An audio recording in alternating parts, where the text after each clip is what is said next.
Before we dive in, take a moment and think about where you are.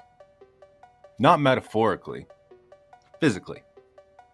The ground beneath your feet has always meant something. Long before this was called Ontario, long before this was called Canada, it was something else, and it still is. This land is governed by relationships, not policies. It was never vacant. It was never lost. It was never neutral. It held law. It held memory. It held education before any colonial curriculum ever reached it. And that's where we start.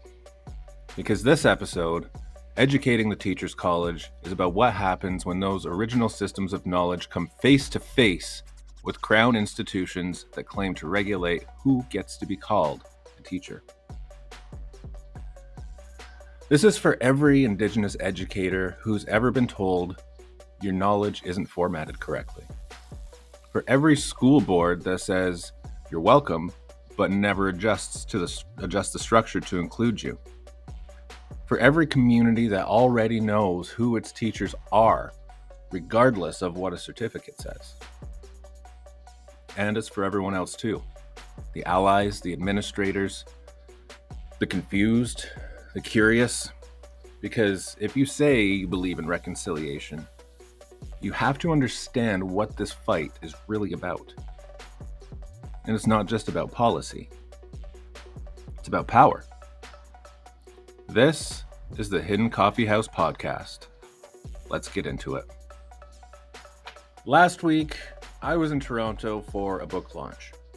Indigenous Rights in 1 Minute. What You Need to Know to Talk Reconciliation by Bruce McIver, a lawyer and historian who doesn't just explain law, he defends it. Pam Palmater was there too. Professor, legal scholar, and someone who always brings fire and receipts. And what I heard that night wasn't just powerful. It was clarifying. Pam and Bruce laid out the reality that reconciliation in this country has been strategically defanged, transformed from a path toward justice into performance. You get land acknowledgements at the front of school assemblies, while language teachers still get denied recognition by the institutions that train and license them. And then Bruce said something I will not soon forget. Quote, "What I do should become obsolete," end quote. That hit. Because if this country actually respected Section 35, implemented the TRC's call to action, upheld UNDRIP, and stopped violating treaties, Bruce wouldn't need to go to court every week to explain what's already in the Constitution. But here we are, still repeating ourselves, still getting ignored by systems designed to look like they're listening. And the latest version of that comes in the form of Bill C-5, One Canadian Economy Act. Let's be absolutely clear. This isn't the 2021 Bill C-5 that created a statutory holiday for truth and reconciliation. This is the new Bill C-5, passed in June 2025, called the One Canadian Economy Act. And what this does is lay out a federal framework for speeding up infrastructure development, removing trade barriers between provinces, and streamlining labor mobility across Canada. Sounds like basic economic policy at first, but here's the reality. This bill hands enormous power to the federal cabinet to fast-track what they call national interest projects. That includes pipelines, highways, energy corridors, and resource extraction infrastructure. And while it talks about economic growth and removing barriers, it's eerily silent on what those barriers are. Spoiler, some of those barriers are Indigenous rights, land protections, environmental regulations, treaty obligations, and yes, jurisdiction over education. This bill isn't about fixing anything in Indigenous communities. It's about clearing the path for development regardless of who is in the way. And in all 78 pages of legal and economic language, you won't find a single meaningful reference to Indigenous education. Not one line about curriculum, not one commitment to Indigenous language funding, not one framework for recognizing nation-defined teaching standards. So let's be real. They're building roads, not relationships. They're funding trades, not treaties. And they're prioritizing pipelines over people again. And here's where that meets education. All while the federal government is fast-tracking development under the One Canadian Economy Act, Indigenous educators are still being told that our degrees don't count. I hold a Bachelor of Education from Queen's, earned through their Indigenous teacher education program. That program includes all the mainstream qualifications, plus an additional practicum that involves cultural immersion and language activities, community-based activities, etc. I also hold a diploma in Ganyongeha, Mohawk from Trent. I've taught Ganyongeha for 15 years. I'm employed permanently by my nation to teach Ganyongeha and Indigenous studies to secondary students. And yet, I'm being told by the Ontario College of Teachers that I don't qualify for an exemption from the math proficiency test, despite clearly meeting the criteria set by the Ministry of Education. The reasoning? My degree is labeled primary junior. But somehow, my experience and my nation's trust don't override that label. So while Canada passes economic acts to push development across territories, I'm being told I can't teach Ganyongeha on Ganyongehaga land because I didn't pass a test that I'm exempt from. That's the contradiction. That's the structure. You fund trade schools to bodies across provinces, but can't recognize a language teacher working in their own nation. You streamline pipelines, but block oral traditions. You talk about reconciliation in your press releases, but still force Indigenous educators to fit into colonial categories or get out. Let's name it what it really is. It's not just bias. It's a structure built to reward those who comply and stall those who don't. It's a structure where Crown institutions get to decide who is a teacher, who holds authority, and who counts as qualified. And the One Canadian Economy Act reinforces it. All of these things are connected to a larger structure. By removing so-called barriers, by speeding up development without Indigenous oversight, and by ignoring the calls from communities who have been clear, this country is showing us its priorities. Education is not one of them. Unless it's education that follows their format, unless it's content they can regulate, unless it's teachers they can approve. Because if we're going to talk about educating the Teachers College, we need to understand how deeply rooted this gatekeeping really is. It's not just about a certification issue. It's about sovereignty. It's about who decides what counts. It's about what happens when we say, no, you don't get to validate me. I already am. And this is where the shift starts. Not just in legal challenges, not just in classrooms, but in the clarity of how we speak about these systems.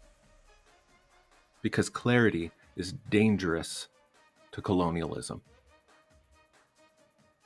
And we're going to be very, very clear. Let's get into it. We've talked about the terrain, the economic and legal ground we're standing on. And now it's about the structure, the machine that regulates teaching, the policies that pretend to be neutral but aren't. The systems that call themselves standard but function like fences. Let me be blunt. The credentialing process in Ontario and across much of Canada was not built to recognize Indigenous knowledge. It was built to manage it, to filter it, to sanitize it, to turn it into something legible to a colonial state. And when we don't fix it, we're not just asked to try harder, we're excluded. Let me show you how this works. The credentialing loop, a colonial design, here's how the trap is set. 1. First, the province sets a requirement, in this case the math proficiency test, the MPT, a barrier to full certification, supposedly designed to ensure teachers have basic math competency. The Ministry of Education, this is number 2, the Ministry of Education publishes an exemption, clearly saying that native language teachers do not need to take the MPT, the math proficiency test. Third, the Ontario College of Teachers, OCT, reviews your certification, but instead of simply applying the exemption, they interpret it through their own categories. They say, your certificate says primary junior, so you're not a native language teacher. Even though I've been teaching Mohawk for over 15 years, I hold a diploma in Ganyangeha, I'm employed permanently as a Ganyangeha and Indigenous Studies teacher. The result? They withhold my certification unless I take a test I'm already exempt from. That's not education, that's entrapment. It's a classic colonial strategy. Offer recognition, then shift the terms. Acknowledge the right, then redefine the categories to exclude the people who claim it. They don't need to say no. They just keep you in the loop until you give up. This is what legal scholars call regulatory capture. It's when an institution that's meant to protect the public interest, like OCT, ends up protecting the structure that benefits the dominant group. Instead of creating a space for justice, it defends the status quo. Instead of serving all communities equally, it adapts to the pressures of white settler norms. OCT will say they're just applying policy, but policy doesn't float in space. It's written by people, shaped by politics, and interpreted through worldview. And when every interpretation of policy leads to Indigenous educators being denied, delayed, or dismissed, you start to see a pattern. You start to see it's not about your paperwork. It's about their power. Let's bring it back to the law.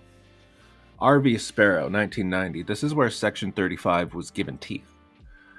The Supreme Court ruled that Aboriginal rights are constitutionally protected and that any infringement on those rights must be justified by the Crown. This became known as the Sparrow Test, and it asks 3 key questions. First, is the right protected by Section 35? Yes. Language revitalization, cultural transmission, and Indigenous defined education are core Aboriginal rights. Second, has that right been infringed? Yes. When I'm told I can't teach my language unless I take a test I'm legally exempt from, that's interference. Third, can that infringement be justified? No. Not when the ministry's own documents say I'm exempt. Not when my nation hired me. Not when I've been doing the work for over a decade. They can't justify it, so they don't try. They delay, they avoid, they hang up. That's not how constitutional law works. That's how colonial control works. It's not just OCT. Let's talk about the Ontario Institute for Studies in Education, OISE. I'm enrolled to take an additional basic qualification course focused on First Nations, Métis, and Inuit studies. I know. I was told that my Bachelor of Education from Queen's ITEP didn't count towards the course prerequisites, and that I need my full CQR from OCT for it to count as an actual qualification. Not professional development.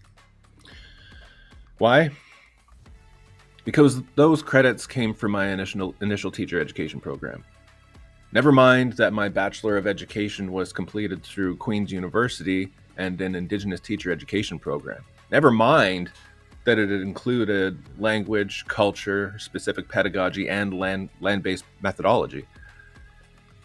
Never mind that I hold a diploma in the very language that I teach. Their structure couldn't fit that in. So the simple answer, it doesn't count. That's the academic version of the same erasure. They don't have to say you're unqualified. They just say you're not the type of qualified we recognize. When this happens enough times, you start to notice something deeper. It's not exclusion, it's gaslighting. You're made to feel like maybe you misunderstood. Maybe you filled out the form wrong. Maybe you need to resubmit. Maybe if you just waited a little longer. And all while, they hold your certification, your professional growth, your employment in limbo. But here's the truth. Indigenous people aren't failing the system.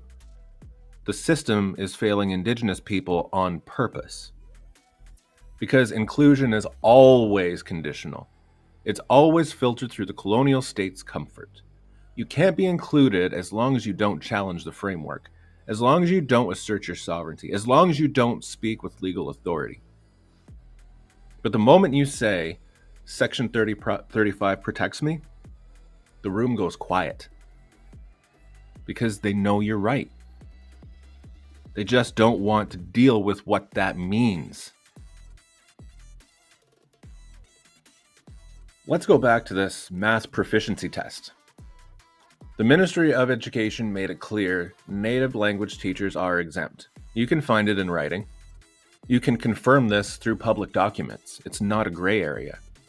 So when OCT says I have to take the test anyway, they're not applying the rules, they're overriding them. And when I asked, can you put that denial in writing? They go silent. Can you justify that under Section 35? They change the subject. Can you explain how your interpretation aligns with the ministry's? They hang up. That's not confusion. That's evasion. Because once something's written, it becomes evidence. And once something's challenged under constitutional law, it becomes liability. And let me say this plainly. These institutions are protecting themselves from accountability, not the public. So what does all this mean for the students? It means experienced educators are sidelined while less prepared ones are approved. Students lose out on the chance to learn from the people rooted in their community. It means the Crown's credentialing body gets to decide whether your auntie's voice counts, whether a fluent speaker is qualified to teach the language they've lived, whether a school can trust its own hiring decisions. This isn't just frustrating, it's cultural disruption by policy. It's erasure hidden in bureaucracy. It's intentional. And the silence is the most revealing part. Because when I brought up Section 35 on the phone with OCT, and I mean directly, legally and calmly, their staff had no response. They didn't try to explain. They didn't argue. They didn't ask clarifying questions. They just disappeared. That's the moment I knew I wasn't dealing with confusion. I was dealing with strategy. Because silence in the face of law is not innocence, it's avoidance. And that avoidance is what keeps these systems functioning without having to admit what they are. Colonial tools for managing Indigenous peoples. Now let's expand the frame. The credentialing fight I've been caught in, the endless red tape, the refusal to recognize Indigenous teaching credentials, the silence when Section 35 is brought up, none of that is happening in isolation. It's not a glitch in the system, it is the system. And lately, That system has taken on a new form with two pieces of legislation that most people still haven't connected. One federal, one provincial. Two different governments, but the same colonial strategy. Let's talk about Bill C-5 passed by the federal government in June 2025, also known as the One Canadian Economy Act. And let's pair it with Ontario's Bill 5, the so-called Unleashing Ontario's Economy Act, because together they are coordinated policy warfare. Not just against Indigenous peoples, though we feel the sharpest edge, but against every safeguard, every right, every piece of hard-won protection that communities have fought for across generations. And make no mistake, these laws don't just enable exploitation, they accelerate it. They protect capital, not people. For example, pipelines, man camps, missing and murdered Indigenous women and girls. They replace justice with efficiency. Let's pull that apart. At the federal level, Bill C-5 promises a more efficient economy by doing two main things. First, it enacts the Free Trade and Labor Mobility Act in Canada, forcing provinces and territories to align their licensing and regulatory standards. In theory, that means less red tape. In practice, it means one-size-fits-all policies that ignore unique legal realities, especially for Indigenous nations whose rights are not provincial to begin with. Second, it enacts the Building Canada Act, giving the federal cabinet unilateral power to declare infrastructure projects nationally significant and override provincial or Indigenous opposition. Pipelines, mines, highways, export corridors. These projects are now protected, not from harm, but from challenge. Because under this new law, public input, environmental review, and Indigenous consultation are no longer requirements. They're optional. Cabinet gets to decide what matters. Cabinet gets to move forward. No court required. And anyone in the way? Classified as a delay, an obstruction, a risk to the economy. Let that sink in. This is not neutral policy. This is legislative colonialism. It strips out everything Section 35 was supposed to protect. It ignores the UN Declaration on the Rights of Indigenous Peoples. It bypasses the duty to consult. And it openly positions Indigenous jurisdiction as a barrier to growth. Now, let's drop down to the provincial level. Doug Ford's government passed Ontario's Bill 5, the Unleashing Ontario's Economy Act. And if that name alone sounds like it came from a mining company's PR team, it's because it did.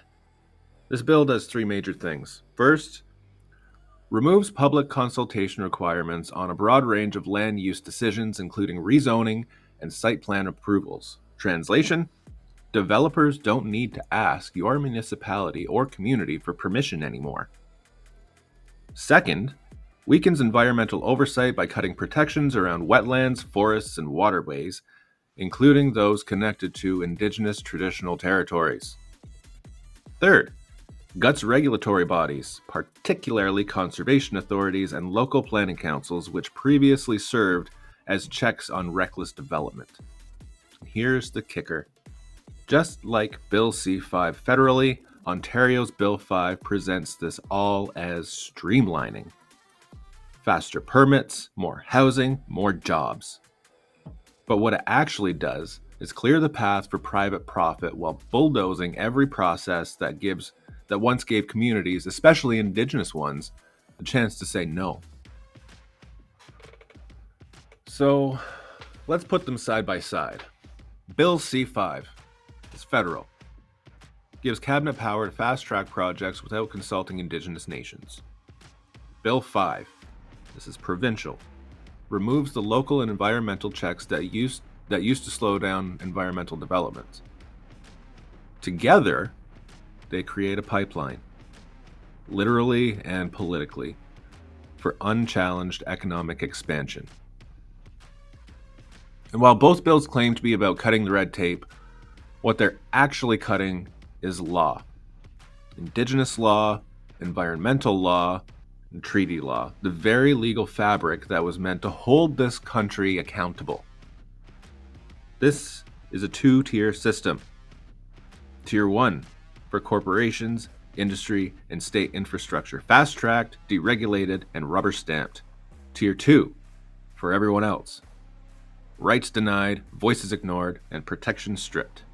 And at the very bottom of that tier system, Indigenous nations. Because our rights aren't just being ignored, they're being targeted. So here's the myth of unification. Both bills use language of unity.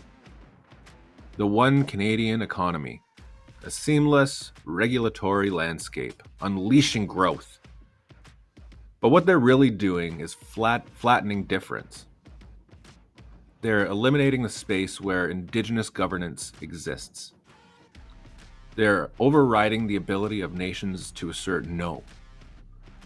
They're treating land as an empty space, not living. They're pretending that the economic unity is more important than jurisdictional truth. And let's be clear, this doesn't just hurt Indigenous people, it hurts everyone. Because once consultation becomes optional, once environmental review becomes an inconvenience, once community voices are reclassified as delay, nobody is safe. But we feel it first, because we've been carrying this colonial coal mine for centuries. So, what does any of this have to do with teacher credentialing? Everything. Because the same logic used to override land rights is used to deny language rights. The same government that says a pipeline can go ahead without consultation is the one saying my community can't decide who's qualified to teach our own language. The same structure that removes wetlands for housing developments is the one saying Indigenous education has to be filtered through provincial frameworks.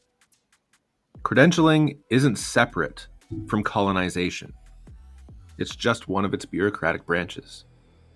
These laws show us the forest. The credentialing fight is a tree. And I'm not here to talk about one tree anymore. I'm here to show you the whole clear cut.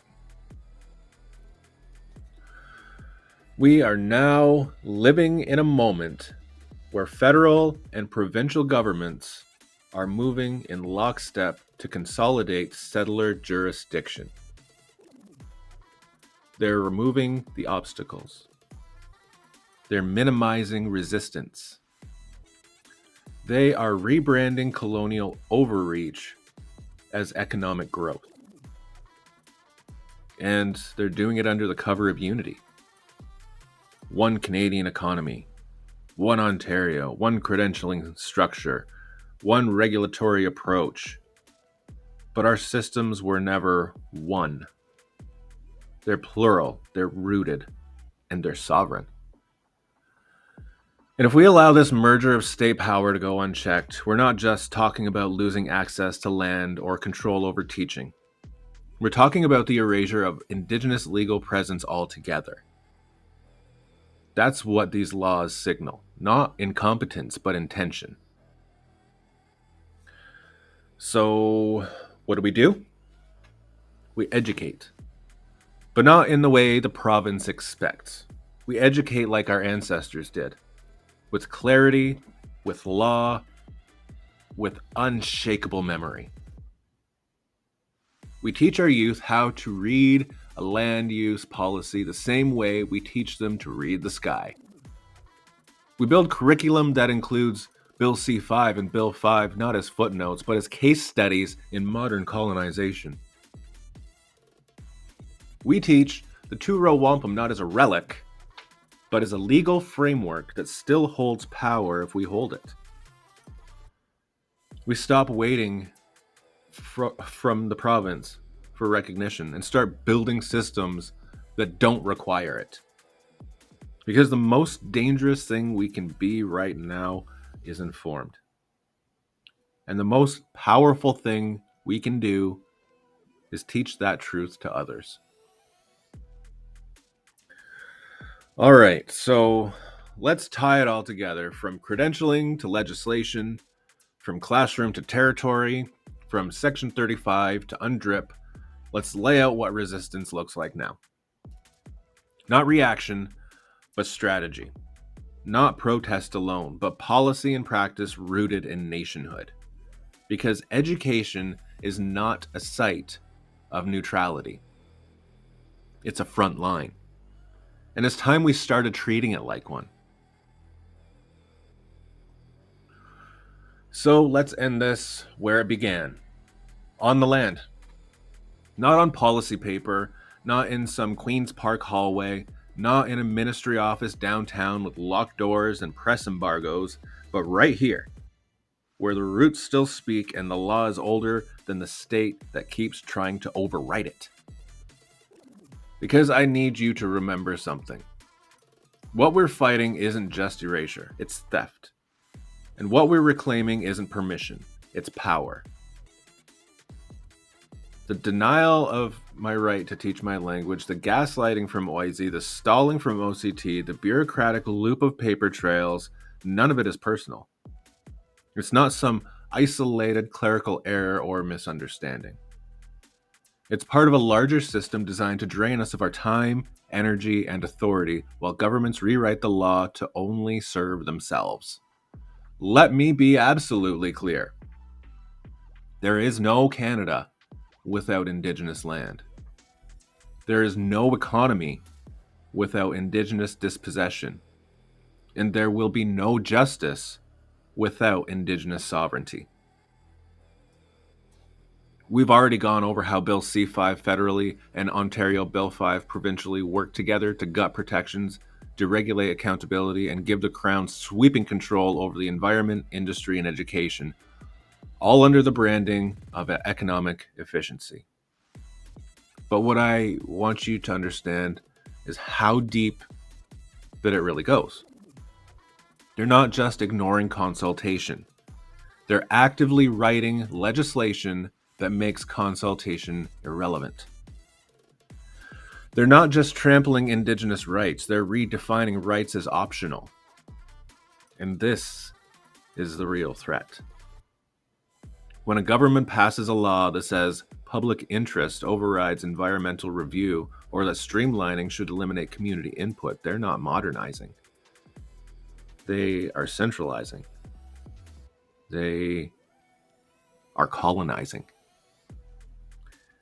And when those laws are enforced through schools, through credentialing boards, through hiring practices, through funding formulas, that's not random.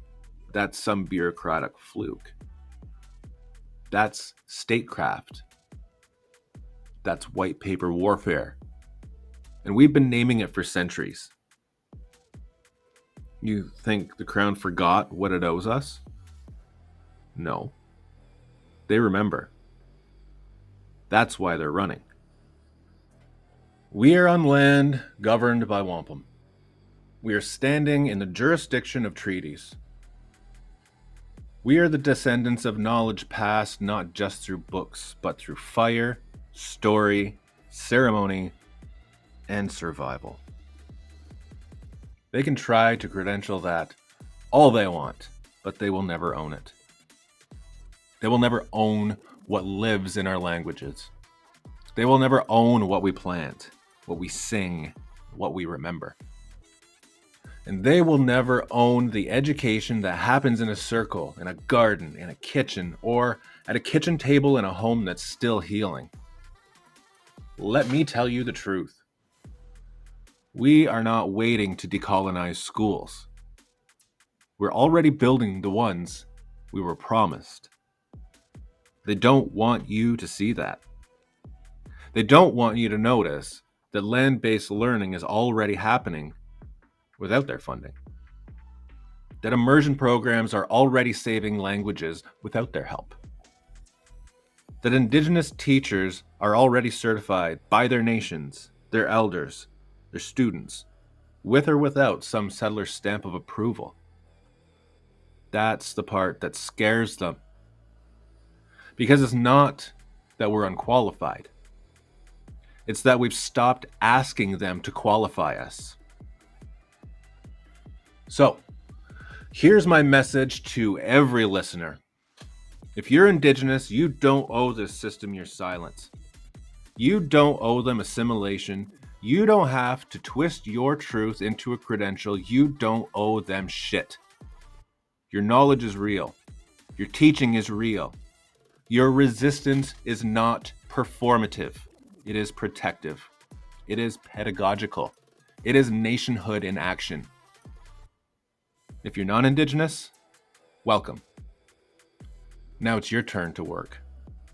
Don't just listen, learn. Don't just read, re-examine. Don't just post, push. Ask where your authority comes from. Ask who is silenced in your school board, your boardroom, your ballot box. Ask yourself what land you're standing on and whose voices you haven't heard yet. And when you get uncomfortable, good. That means you're awake.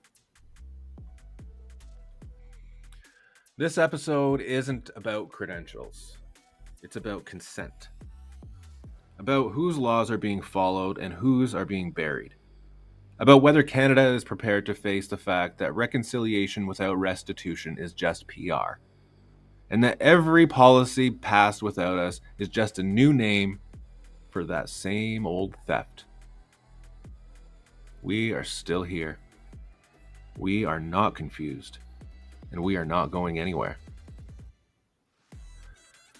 This is the Hidden Coffee House podcast, where we don't water it down. We pour strong, and we never let settler systems define who we are. The land remembers. So do we.